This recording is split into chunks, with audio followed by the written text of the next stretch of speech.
शेतकऱ्यांसाठी आली आनंदाची बातमी. पीक विम्याचे पैसे येण्यास सुरुवात झालेली आहे. होय शेतकरी मित्रांनो, खरीप पीक विमा 2025च्या वाटपाच्या संदर्भातील एक अतिशय दिलासादायक असा अपडेट आहे. मित्रांनो, अखेर पीक विमा कंपनीच्या माध्यमातून पीक विमा मंजूर झालेल्या शेतकऱ्यांच्या खात्यामध्ये पीक विम्याचं वितरण करायला सुरुवात करण्यात आलेली आहे.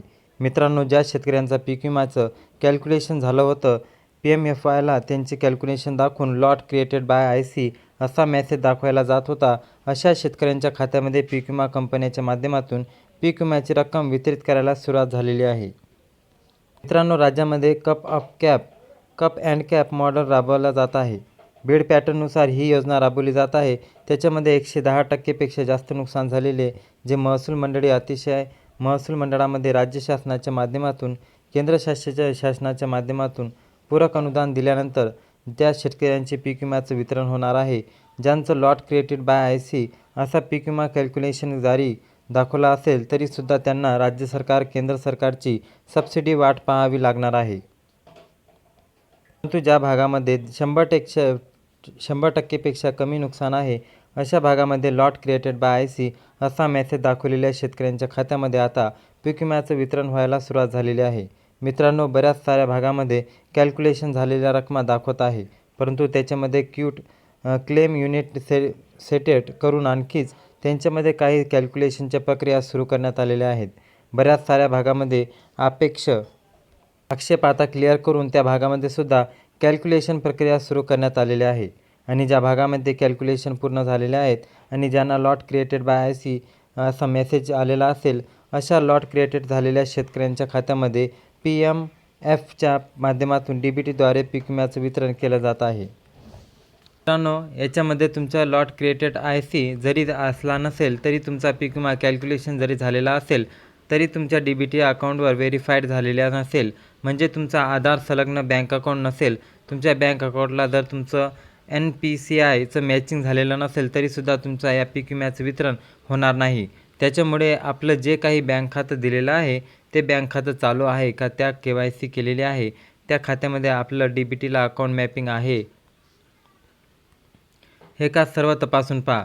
अन्यथा लोकांचा पीक विमा वितरण असताना तुमचा पीक विम्याचं वितरण मात्र कुठेतरी अडकेल. त्याच्यामुळे पीक विमा भरत असताना दिलेलं खातं त्यालाच आपल्या आधार संलग्न आहे का देखील तपासून पाहण्याचे प्रयत्न करा. आणि जर नवीन खातं दिलेलं असेल तर तुमचं पहिलं ट्रान्झॅक्शन फेल झाल्यानंतर पीक विमा कंपन्यांच्या माध्यमातून अपडेट करून पुन्हा दुसऱ्या प्लॉटमध्ये तुमचा पीक विमा वितरण केला जाऊ शकतो. आता या पीक विम्याचं वितरण सुरू झालेलं आहे. अशा स्वरूपात इतर जे भाग प्रतीक्षेत आहे त्यांना कॅल्क्युलेशन व्हावं आणि लवकरात लवकर शेतकऱ्यांचा प्रश्न पीक विम्याच्या मार्गी लागावा. आता याच्यासाठी आपण पाहिले की बुलढाण्यामध्ये आंदोलन सुरू आहे. या आंदोलनाच्या पार्श्वभूमीवरती जर काही मीटिंग आयोजित केली तर राज्यातील शेतकऱ्यांना जे पीक विम्याच्या प्रतीक्षेत आहे त्यांना कुठेतरी दिलासा मिळू शकतो. आणि ही गोष्ट तुम्हाला पण माहीत आहे, कारण की शेतकरी मित्रांनो, जो सध्या अन्न उपोषण झालेलं आहे त्यांचे यश मिळण्यासारखी गोष्टी आता मार्गी लागलेल्या आहे. त्यामुळे राज्य सरकार मोठ्या बैठकीच्या निर्णयामध्ये आहे आणि ते बैठक पार पडू शकते. म्हणून शेतकरी मित्रांनो, लवकरात लवकर तुम्हाला पीक विम्याचं जे पण आहे ते मीटिंगमध्ये प्रतीक्षा जर सुरुवात झाली तर लवकरात लवकर याचा निर्णय लागू शकतो. मोठ्या प्रमाणात आत्तापर्यंत फक्त 10 ते 15% शेतकऱ्यांचे कॅल्क्युलेशन आणि पीक विम्याचं वितरण झालेलं आहे. अद्याप राज्यातील जवळजवळ 80 ते 90 शेतकरी हे पीक विम्याचे कॅल्क्युलेशनच्या आणि मंजुरीच्या प्रतीक्षेत आहे. मित्रांनो, अनेक शेतकरी बंधू सध्या रोज आपल्या मोबाईलमध्ये पीक विम्याचे स्टेटस तपासत आहे. काही शेतकऱ्यांच्या खात्यामध्ये रक्कम जमा होण्यास सुरुवात झालेली आहे. अशा अनेक शेतकरी अजून कॅल्क्युलेशन, मंजुरी आणि लॉट क्रिएशनच्या प्रक्रियेमध्ये आहेत. ज्यांच्या खात्यामध्ये अद्याप पीक विमा जमा झालेला नाही त्यांनी घाबरून जाण्याची किंवा चुकीच्या अफवावर विश्वास ठेवण्याची गरज नाही. सध्या पीक विमा कंपनी, जिल्हा प्रशासन आणि संबंधित यंत्रणांच्या माध्यमातून टप्प्याटप्प्याने प्रक्रिया सुरू आहे. अनेक महसूल मंडळातील आक्षेप निकाली काढले जात आहे. ज्या ठिकाणी कागदपत्राची पडताळणी पूर्ण झाली आहे त्या ठिकाणी कॅल्क्युलेशन वेगाने करण्यात येत आहे. त्यामुळे पुढील काही दिवसांमध्ये आणखी मोठ्या प्रमाणावर शेतकऱ्यांच्या खात्यामध्ये पीक विम्याची रक्कम जमा होण्याची शक्यता आहे. तसेच मित्रांनो, आपल्या गावातील इतर शेतकरी बांधवांनाही त्यांच्या खात्याची KYC, आधार लिंक, NPCI मॅपिंग आणि DBT स्थिती तपासून घेण्याची सल्ला द्या. अनेक वेळा सर्व प्रक्रिया पूर्ण असूनही बँक खात्याशी सर्व संबंधित तांत्रिक अडचणीमुळे रक्कम जमा होण्यास विलंब होतो. त्यामुळे वेळेवर तपासणी केल्यास भविष्यातील अडचण टाळता येतील. राज्यातील लाखो शेतकरी या पीक विम्याच्या प्रतीक्षेत आहेत. शासन आणि विमा कंपन्यांच्या माध्यमातून उर्वरित प्रेरणाही लवकर मार्गी लागतील अशी अपेक्षा आहे.